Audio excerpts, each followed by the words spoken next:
तो बहुत बुरा हादसा हुआ है। ये हादसे अभी और हुए थे दूधू के पास में भी। और एक तो हादसे का क्या कर 20 लोग मारे गए, वेंटिलेटर पर है लोग, 70% बर्न है। तो ये बहुत ही दुखद घटना है। और मेरे ख्याल से तो ये तो जांच का विषय भी है। बस में आग लगी क्यों, ये जांच का विषय भी हो सकता है। कई बार नई बस खरीदते हैं, ये मैंने सुना कुछ 10 दिन पहले बस खरीदी थी, सुना है मैंने।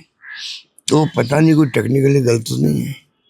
ऐसे वक्त में इसको लापरवाही नहीं करनी चाहिए, बाकायदा कंपनी में कंप्लेंट करनी चाहिए कि भाई रवाना हुई थी बस, एक्सीडेंट भी नहीं हुआ और ये हादसा हुआ क्यों, कोई टेक्निकल फॉल्ट हो गई, आग लग गई। मैंने सुना आग लगते ही जो दरवाजे थे वो लॉक हो गए।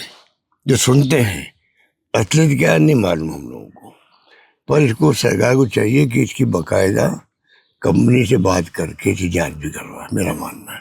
बाकी तो हम ईश्वर से प्रार्थना कर सकते हैं कि मृत आत्माओं को शांति प्रदान करे। जो अभी तकलीफ में है अस्पताल में, वो जल्दी स्वस्थ हो, ये हमारी कामना है। परिवारजनों के लिए भी ये कह सकते हैं कि बहुत बड़ा हादसा हुआ है, बहुत दुखद है। अब उसको आपको कैसे सहन करना है, वो भगवान आपको शक्ति दे। एक सर अंता में अभी तक कैंडिडेट डिक्लेयर नहीं हुआ बीजेपी की तरफ से। अब वो काम ही मैं करूँगा। बीजेपी का कैंडिडेट देख लेने तो मैं क्या करूँ। मैं तो ये कह सकता हूँ हमारा कैंडिडेट दमखम के साथ उतर चुका मैदान में। दमखम के साथ में हमारा उम्मीदवार उतर चुका है।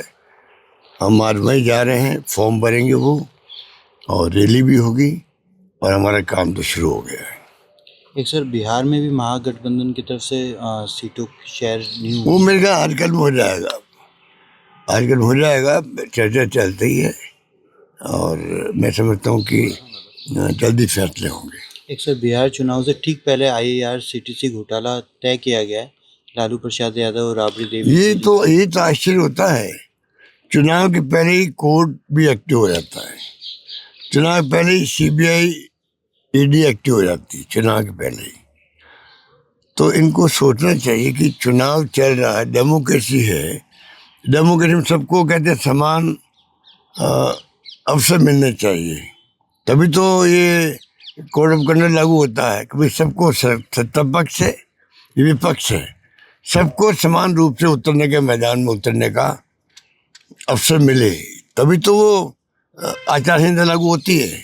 तो ये भी एक उसका पार्ट है कि भाई क्या फर्क पड़ता है, अब 1 महीने बाद में CBI कोर्ट में चालान पेश करती तो क्या फर्क पड़ता है, या 4 महीने पहले कर देती चुनाव के। चुनाव चलना शुरू हो गया है, नोटिफिकेशन जारी हो गया है, अब बुला के आप चालान पेश कर रहे हो, इसको क्या कहेंगे। देश देख रहा है, देश देख रहा है, आने पर माकूल जवाब देगा इन सब लोगों को, जो ये सत्ता में बैठे हुए लोग हैं, इनको NDA गवर्नमेंट को सबक सिखाएगा। एक सर अमित शाह आए थे, आपको याद भी कर रहा था मंच से। अमित शाह मुझे याद करते तो अच्छी बात है, पर मैं उनको याद करता हूँ लगातार। कन्हैयालाल साहू का जो मर्डर हुआ है, NIA ने केस ले लिया, उसका अभी तक भी 3 साल हो गए हैं। 3 साल में अभी तक क्यों नहीं फैसला हुआ कोर्ट से, ये मैं जवाब चाहता हूँ उनसे, वो गृह मंत्री देश के। जब प्राइम मिनिस्टर आए थे मोदी जी, तब भी मैंने ट्वीट किया था, गृह मंत्री आए तब भी मैंने ट्वीट किया, भाई इतना बड़ा मर्डर हुआ, हमारे से केस ले लिया रात को आपने, हमने पकड़ लिया मुलजिम को, उसके बाद में क्या कारण है 3 साल तक आप फैसला नहीं करवा पा रहे हो। संगीन केस था वो, नेशनल स्तर पर उसकी चर्चा हुई थी। हमारे पास केस होता ना, अभी तक सजा हो जाती, चाहे फांसी हो चाहे उनको आजीवन कारावास हो। तो इसका कोई जवाब दे नहीं रहे लोग।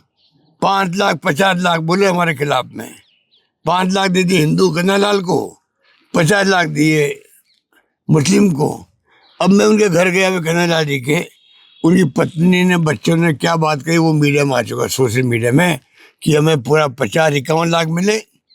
हमें भड़काया गया कि कई लोग आए थे, अब कितना मिला, 5 लाख मिला होगा, तो हमने कहा नहीं, 5 नहीं मिला है, 50 में नाम है, नौकरी मिली 2 बच्चों को, पकड़ लिए गए वो हत्यारे।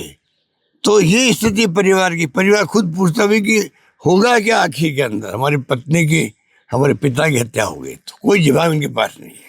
एक सर राजनीतिक राजस्थान को भी उपलब्धि मान रहे हैं। अब वो तो अगर ये बताए पब्लिक को, ये असेंबली जवाब दे नहीं पा रहे। असेंबली क्वेश्चन लगता है कि कहाँ का एमओयू हुआ, उसकी स्थिति क्या है। ये कहते हैं बहुत बड़ा पुलिंदा हो जाएगा पेज का, इसलिए हम नहीं दे पा रहे हैं। ये जवाब हुआ क्या? असेंबली सरकार चलाती है, 50 पेज हो, 100 पेज हो, 200 पेज हो, जवाब देना पड़ता है, उस पर आनाकानी करते हैं। कल अमित शाह जी ने कहा है तो हमें तो अच्छा लगा। अगर वास्तव में उतरता मैदान में 5-10% भी अभी आया है, 34 या 36 लाख करोड़ का एमओयू हुए थे, 36 लाख करोड़ के, और अभी ये 5-7 करोड़ की बात करते हैं। चलो कोई बात नहीं, बताए हाँ ये ज़मीन मिल गई है, काम शुरू होने वाला है, ये मशीनरी आ रही है, बताए पब्लिक को, देखते हम क्या होता है।